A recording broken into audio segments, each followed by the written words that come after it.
Programa 139. Carl Jung y la serie Friends.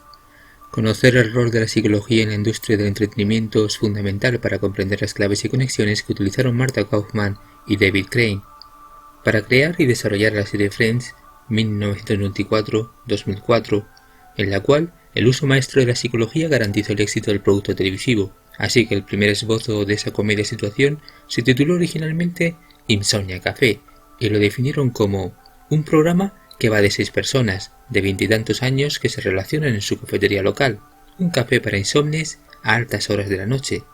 Trata sobre el sexo, el amor, las relaciones, las carreras, una época de tu vida en la que todo es posible, algo muy excitante, a la vez atemorizador. Trata sobre la búsqueda del amor, el compromiso y la seguridad, y sobre temer al amor, el compromiso y la seguridad, y trata sobre la amistad, porque cuando eres joven, estás soltero y vives en la ciudad, tus amigos son tu familia. Finalmente acabó llamándose Friends, pues la idea fue sustituir el tradicional concepto de comedia familiar por una comedia de amigos que fuera inocente, cotidiana y en apariencia inteligente, donde se expusiesen las vivencias de 6 personas de clase media de Nueva York, 3 mujeres y 3 hombres, vinculados por la amistad, por medio de la cual se configuraron los personajes y el mundo de Friends, pero su construcción psicológica se hizo con base a los arquetipos de Carl Jung, cuyos arquetipos son representaciones universales que pertenecen al inconsciente colectivo y por extensión a la cultura psíquica de la humanidad, y por los cuales se puede definir a cada uno de los personajes, pero el grupo de amigos y su entorno son presentados en 3 niveles. 1. La mente consciente, que es la parte visible de la trama que cualquier seguidor de la serie conoce. 2. El inconsciente es la parte invisible que ha sido establecida como un guiño a quienes tienen una intuición o un conocimiento superior a la media. Mientras el nivel 3 sería el inconsciente colectivo, es aquello que une la parte visible e invisible del mundo de Friends, pero también son las ideas, valores y conceptos abstractos que todos los arquetipos comparten. De hecho, los personajes de Friends son estereotipos universales con cierta profundidad y tienen un rasgo añadido: los personajes se preocupan el uno por el otro, lo que hace que la audiencia se preocupe por ellos. De esta manera se vuelven identificatorios y cada telespectador tiene a su personaje favorito con el cual se identifica. Precisamente, esta serie estaba dirigida a la generación X, aquella que nació en los años 60 y 70. Mónica Geller es uno de los 6 personajes. Ella es controladora, autoritaria y obsesiva con la limpieza y el orden. Su arquetipo es el gobernante. Ross Geller, su hermano, es un intelectual depresivo, cretino, ególatra, pero amable. Su arquetipo es el héroe por su necesidad de satisfacer a su ego. Chandler es el sarcástico que se burla del otro. Su arquetipo es el loco. Phoebe es la rara, la ingenua, la rubia tonta de infancia desestructurada, y sus creencias abarcan la reencarnación, los dioses antiguos, la nueva era, los fenómenos paranormales, las teorías conspirativas, etc. Su arquetipo es el inocente. Rachel es la malcriada rica, la arrimada, el centro de atención y la representación del deseo. Su arquetipo es el amante, la que busca o el que busca la unión con su entorno y con su otra mitad para llenar su vacío. Pero, en términos de Jung, estos personajes tienen también su sombra, esa parte que no se ve, pero que existe. En este caso, esa sombra está determinada por los guionistas. Estos son los creadores de los personajes. Por ejemplo, Joey Tribbiani representa un estereotipo italiano. Se le describe como un Casanova con una baja moral sexual y con falta de inteligencia para mantener un trabajo e incluso una conversación. La amplia visibilidad social de la agenda homosexual es posterior a 2004. Sin embargo, en los años 90, Chandler y Tribbiani exponían discursos homofóbicos, aunque en los últimos años de la serie ciertas escenas jugaban con la posibilidad de una relación homosexual entre Ross y Tribbiani, e incluso con una presunta bisexualidad de Phoebe, si bien los 6 personajes son heterosexuales siguiendo el discurso oficial, mientras los que están fuera del grupo de amigos podrían presentar otras inclinaciones, tales como el padre homosexual de Chandler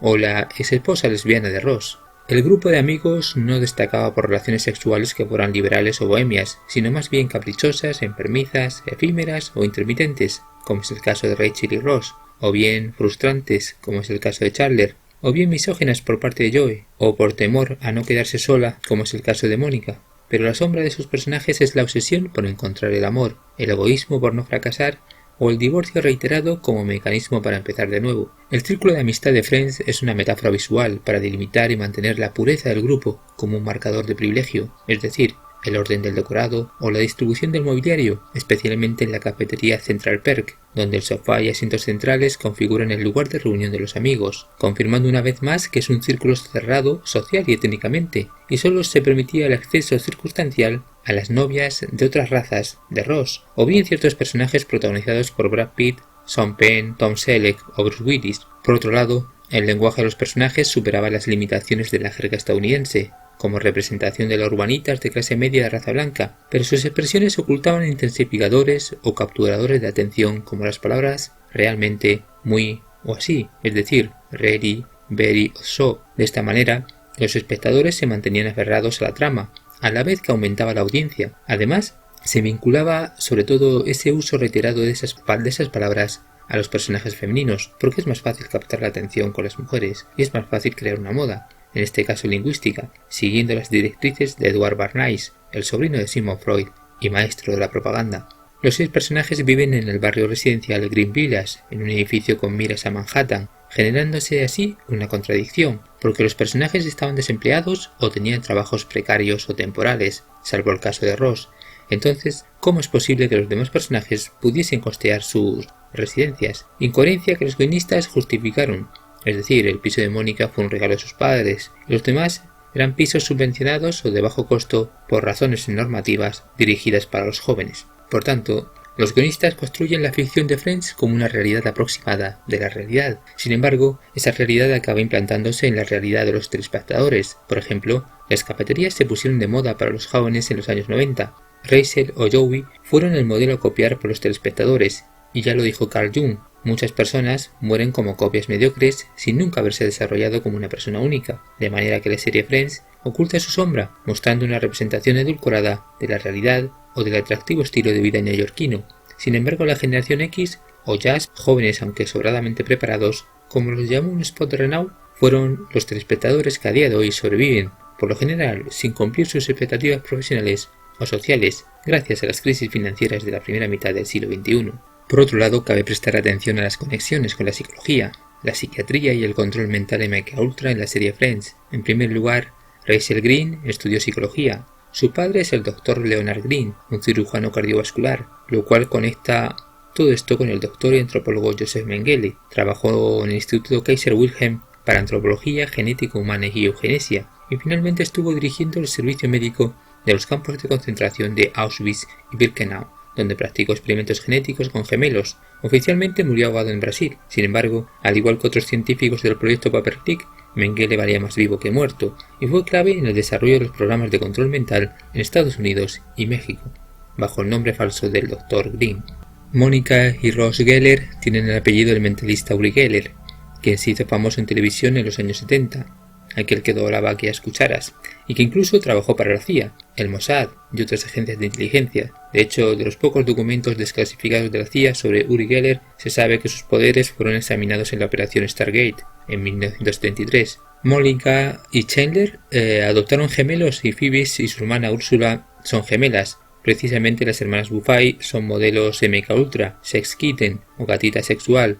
Úrsula se dedica a la pornografía como esclava sexual, y Phoebe ha ejercido de masajista, mendigo, taxista, ladrona y cantautora, pero lo que interesa de ella es su perfil psicológico, es decir, ella presenta diferentes estados del yo con sus respectivos patrones de conducta, y Phoebe presenta los estados padre, niño y adulto. Ella como adulto nunca tiene el control sobre sí misma, ella suele pasar un largo tiempo actuando como una niña, y luego volver de forma automática a actuar en el estado padre, siendo autoritaria, por lo que su personalidad se debate entre varios estados, dominando el estado niño, al igual que sucede con otros controladores mentales que han tenido una dura infancia. Otro ejemplo es que Phoebe usa varios alter ego como Regina Falange, Princesa Consuela y otros, afirmando ella que los nombres son intercambiables en su mente. Ciertamente cada nombre presenta una identidad diferente y es fruto de un trastorno múltiple de personalidad. Otras pruebas son que en un capítulo se encuentra poseída por una mujer de 82 años, en otro escucha voces en su cabeza,